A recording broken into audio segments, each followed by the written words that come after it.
Give it a rip.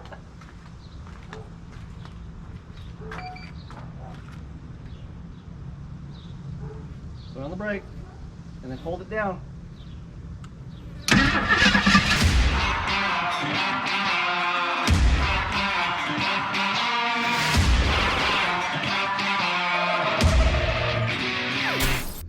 What is up, everybody? Welcome to the Burndown YouTube channel.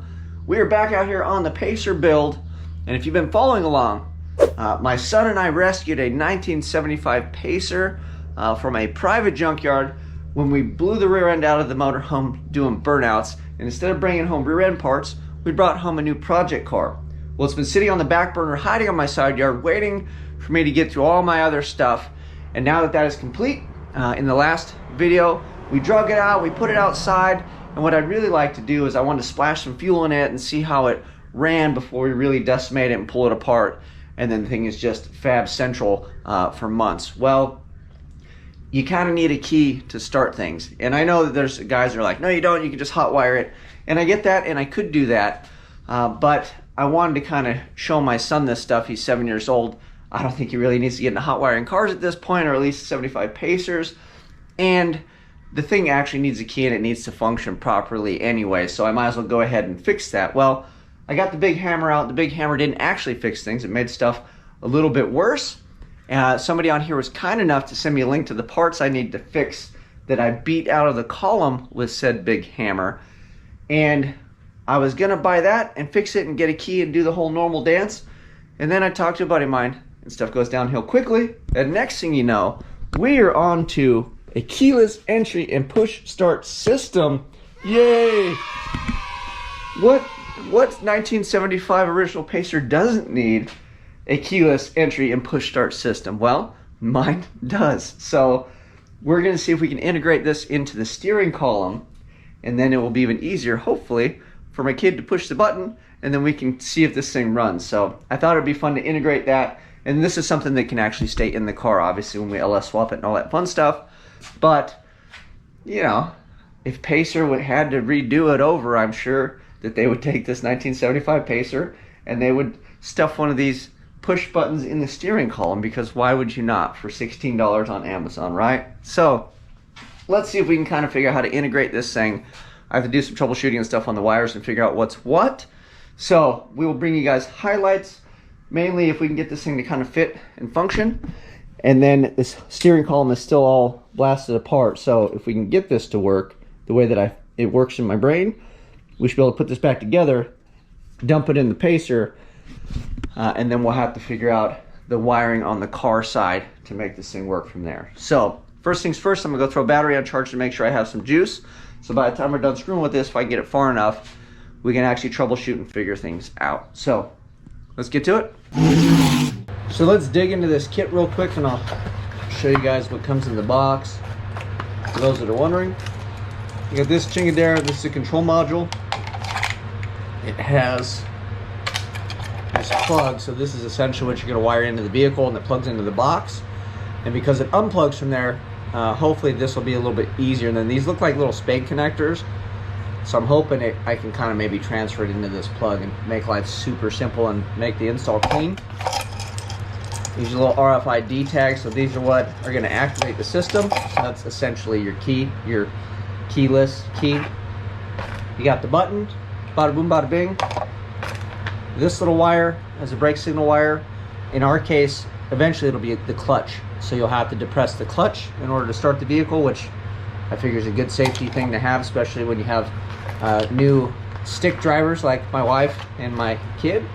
And then this is the little ring. So this is the boop boop, where you, antenna, that's the word I'm looking for. So this is your antenna. So super simple, but first things first, none of that stuff matters if we can't integrate this. So I'd like this to go in there, and we look like we may or may not. So let me play with it a bit. These little tabs bend, and we'll kind of get an idea, and I'll show you guys how it kind of sets on there, and if we like it or not, or if we need to figure something out. Here's a pro tip for these tiny little screws. Like you can see, that's the screw, right? I'm putting these in over this. So that way when I drop it, because it's not a matter of if, it's when, hopefully it sticks in here. And I've already dropped one, but my system worked. So I will continue trying to put this last one in over my magnetic tray. Because if you drop this thing, good luck. We'll do one on camera just because, and then I put it on the end of the screwdriver. I guess if you had a magnetic screwdriver it'd work good. And then I hold it with my finger and then put it over the tray, slide it in, give her a little twist. Winning. And then they're so tiny when you tighten it down. I mean, a dab will do ya. It would be really easy to Hulk those things and make a mess of it. That's it. Let's fit it. Bam! So, other than being a little larger, I don't think it's too bad. I mean, you got a steering wheel and you got some things going on here that kind of, but not having the gap I think is cool, and then the rubber piece is just, you know, I don't think that the rubber piece would do any justice to it. It would just make it even more bulky. Maybe we can cut the rubber piece down to kind of fit tight to that, but I was able to fish the wire, and then I'm hoping we still have to test fit this piece, that I can go up and over and then basically tie this in to this guy here and fish it through so it ends up down where it should. But I'm happy with this. I mean, I wish it was a little smaller so it, you know, was kind of flush, but beggars can't be choosers.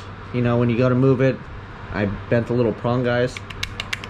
So I'm happy with that. I think it's cool. What do you guys think? Let me know in the comments if you'd rather see this or a key.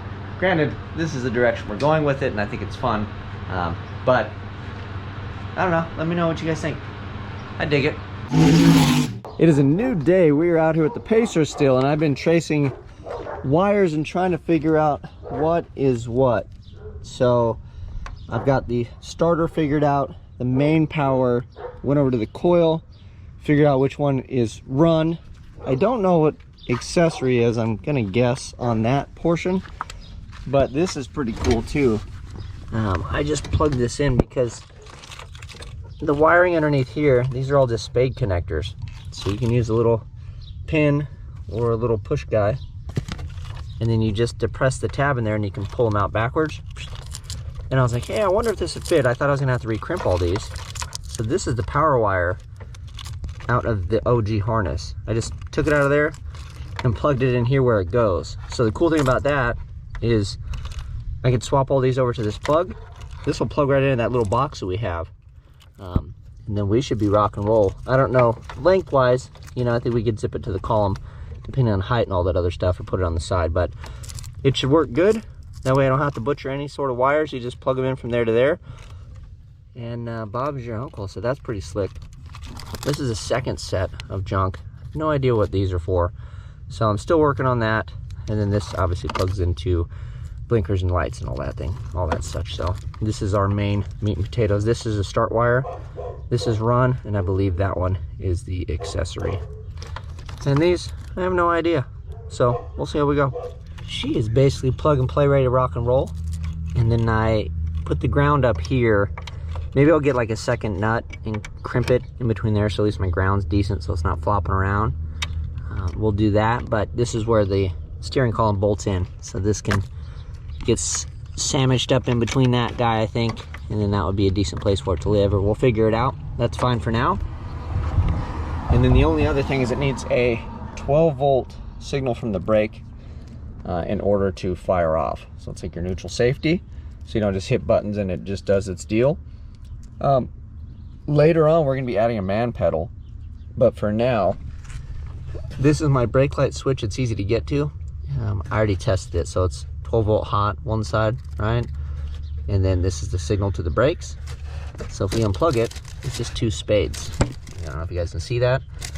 So we'll just trim this real long, and I'll just wrap it around the signal side and then plug this guy back on. So this will actually function. So when I give this brake, we can test it and make sure this is getting a 12-volt signal.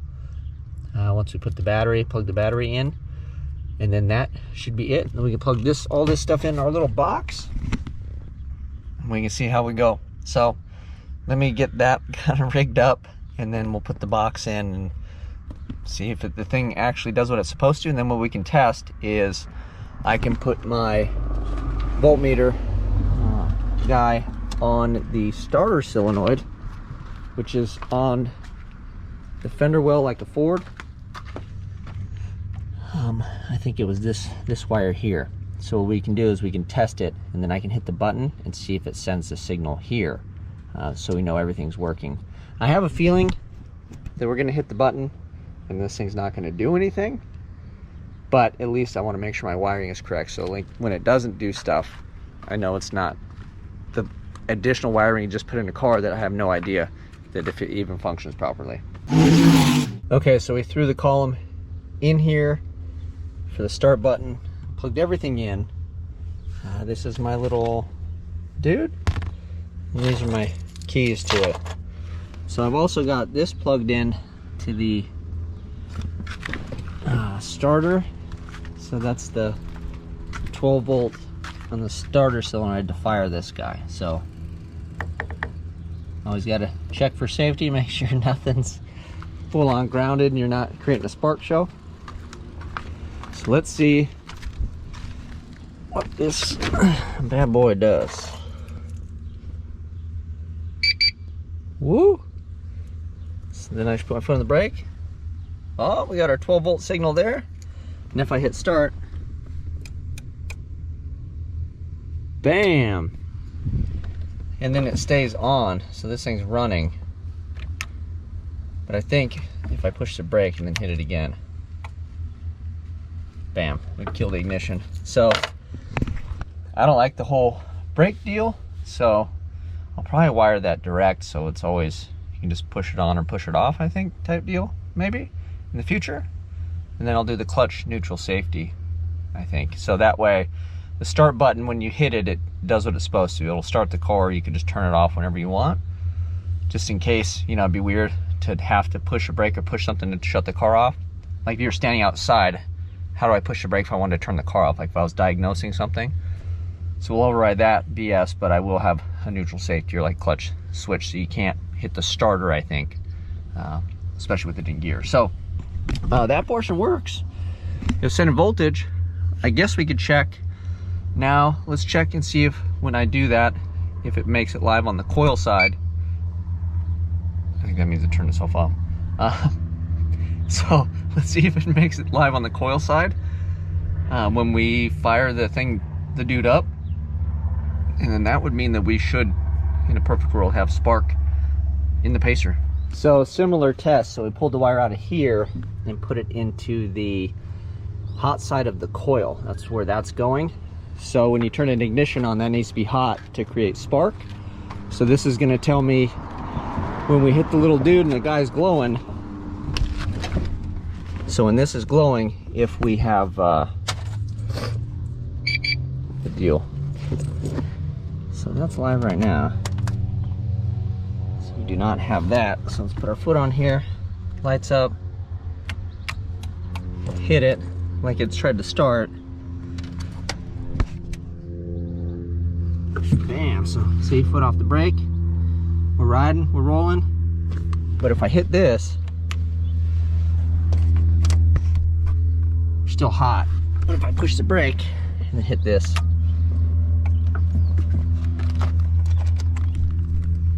we're dead.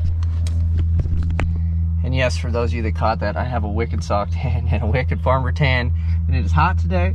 It is blow up pool weather, but this thing's all tested and proved out. So I guess let's hook the starter up and see if it'll bump. If it'll bump over, we're gonna call a video here until my son gets home, because this is supposed to technically be his car that we're getting ready together. He's at Grandma and Grandpa's and he's enjoying himself in a real size pool, and Dad's waiting for the blow up pool to get done so I can jump in that. So let's see if we can bump it over. That'll mean the things that are there should possibly work. We don't have any fuel or nothing or whatever, but let's just give her a little bumperoo, and then that will satisfy my craving for some pacer running. Hook up the starter solenoid. Bada boom, bada bing. No major sparks, so we don't have any major issues.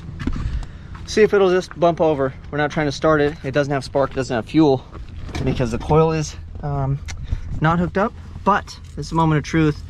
If it'll do this, we were halfway to trying to get it running. So, come on, pacer.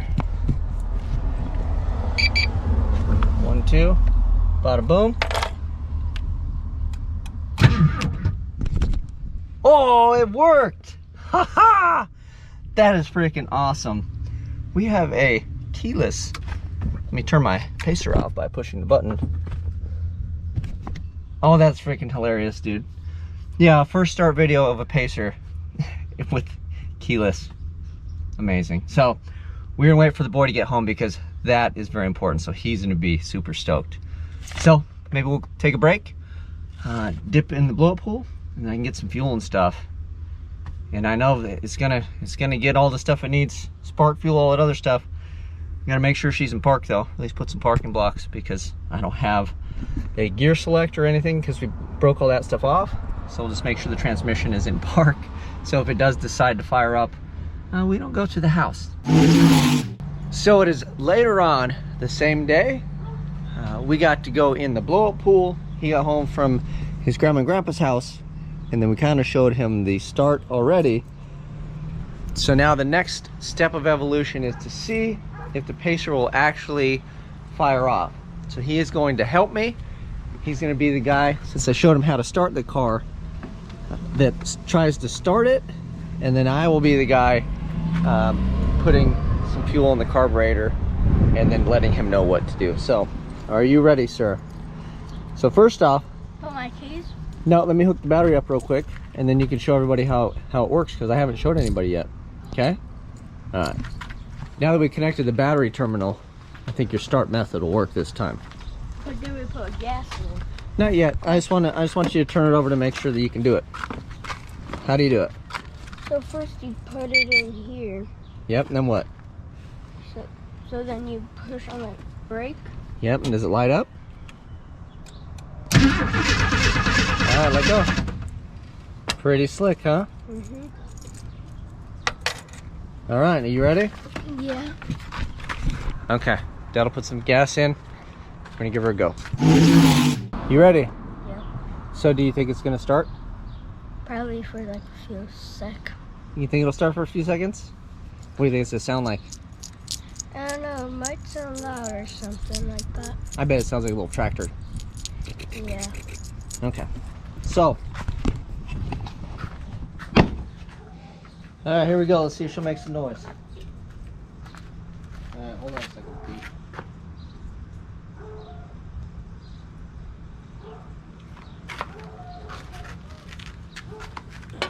Alright.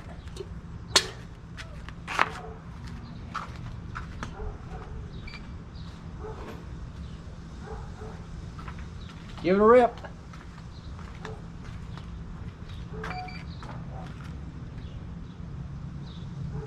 Put on the brake and then hold it down. What? Woohoo! Yeah, baby. That thing's a running champ, dude. Like right away, huh? Yeah. Wait for a few seconds. Oh, I gotta put more gas in it. You want to put more gas in it? Before we do the second, let's go show Huh? Let's go show Mom. You want to show Mom? Yeah. Here, let's let it rip one more time real quick. Okay. All right. Now make sure the car's off. Remember, how did you turn it off? See, is the light on? Nope. It's not on. Okay. Safety first. Sit in there. Okay. Give it a little sippy sip.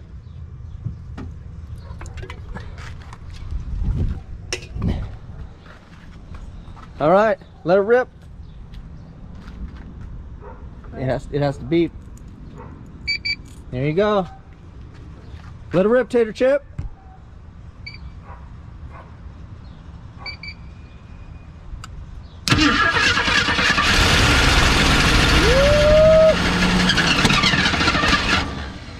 That She's a runner. Sounds way louder than a tractor. Yeah? Yeah, way louder. You excited? Is that exciting? Yeah. Dude, that thing actually runs good. And I think it's already trying to slurp up some fuel too. So I should probably disconnect. Let me disconnect that. I This think thing's a runner, man. I think if we had, I think this thing can actually go a little bit. I bet this thing would go around the block easy. Yeah, But the fuel's all dirty. It's got some deal. yeah, but so you just need to like put like other fuel, like the fuel for like. you'd have to clean the tank and do some other Yeah. stuff. But man, that's a good running little motor. It's a little loud. That is awesome. So It's not as loud. we'll show Mama that this thing works. It's like. And then we're gonna get it's this. like it has a louder than this car. It's what? It's like as loud as this car. I think a little. It's not as loud as the Hemi, but we'll show his mom, and then we'll get this thing wrapped. But man, that thing, it's just been sitting. That thing's rock and roll, man. What a cool little car. You gonna ask her? You ready? Is she ready? Hold on, hey. Turn it off, please. Dennis, put gas in it. I thought you said you already did. No, hold on. Mr. Excited. All right. Let her rip, Tater Chip.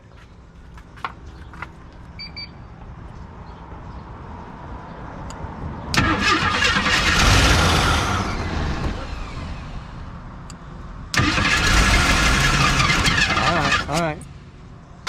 Pretty cool. It did run. Here, put more gas in. Hold it, don't push the button yet there, guy. I'm about 40% impressed. Let her rip. I think it's starting to pump the bad gas into it.